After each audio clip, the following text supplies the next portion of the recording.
സാധാരണഗതിയിൽ ഇതൊരു മുക്കാഭാഗം വെച്ചിട്ട് നിർത്തി പോവുക ചെയ്യുക. എന്തെങ്കിലും ചെറിയൊരു പ്രശ്നം ഉണ്ടാക്കിയിട്ട് അതിൽ നിന്ന് എസ്കേപ്പ് ആവാനുള്ള സജ്ജീകരണങ്ങൾ വെച്ചിട്ട് എങ്ങനെ ഒരു മേജർ പാർട്ട് ഓഫ് പേയ്മെന്റ് ഇവർ ഈ പറഞ്ഞ ഒരു സ്ട്രക്ചറും കൊണ്ട് അവർ മേടിച്ചെടുക്കും.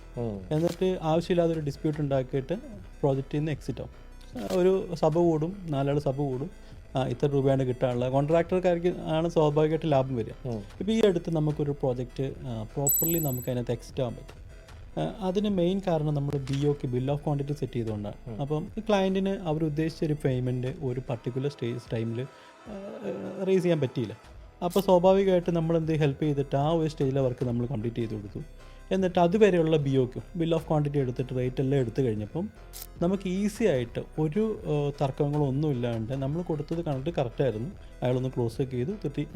അയാൾ കുറച്ചൊരു എമൗണ്ട് ഇങ്ങോട്ട് തരാറുണ്ട്. ആ പേയ്മെൻറ്റ് ഇതുവരെ കിട്ടിയിട്ടില്ലെങ്കിൽ കൂടെ ഒരു തർക്കങ്ങളില്ലാതെ ഞങ്ങൾക്ക് ആ പ്രൊജക്റ്റ് ആ ഒരു സ്റ്റേജിൽ നമുക്ക് നിർത്താൻ പറ്റി. ഇപ്പോഴൊരു തർക്കമില്ല. ഇനി ഏത് സമയത്ത് വേണം അവർക്ക് റീസ്റ്റാർട്ട് ചെയ്യാം. പക്ഷേ ക്ലയൻറ്റ് സേഫാണ്, ഞങ്ങൾ സേഫാണ്, നാട്ടുകാരുടെ സഭ ഉണ്ടാകുന്നില്ല. സ്വാഭാവികമായിട്ടും ഇത് ഒരു സഭ കൂടിയിട്ടാണ് ഇങ്ങനത്തെ കേസുകെട്ടുകൾ തീർക്കുക. ഇതതിൻ്റെ ആവശ്യമേ വന്നില്ല.